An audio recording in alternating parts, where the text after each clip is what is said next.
Rebuilding trust after betrayal. Betrayal can be one of the most devastating experiences a person can go through. It can cause immense pain and leave deep emotional scars.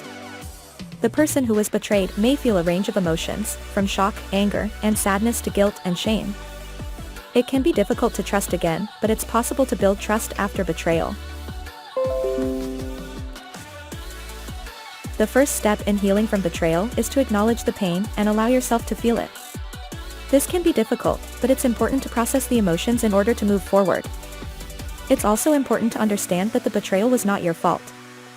The person who betrayed you is responsible for their own actions. It's also important to remember that it's possible to forgive the person who betrayed you. Forgiveness doesn't mean that you condone the betrayal, but it can help you to move on and heal. It's important to recognize that forgiveness is a process and it can take time.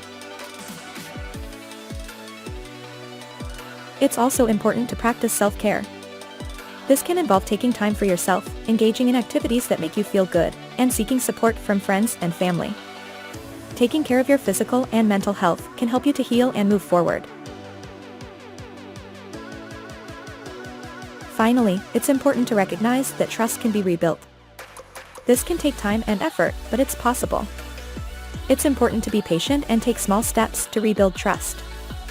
This can involve talking openly and honestly about what happened and setting boundaries to ensure that it doesn't happen again. Betrayal can be a difficult experience, but it's possible to heal and move forward. It's important to acknowledge the pain, forgive the person who betrayed you, practice self-care, and take steps to rebuild trust. With patience and effort, it's possible to heal and move forward.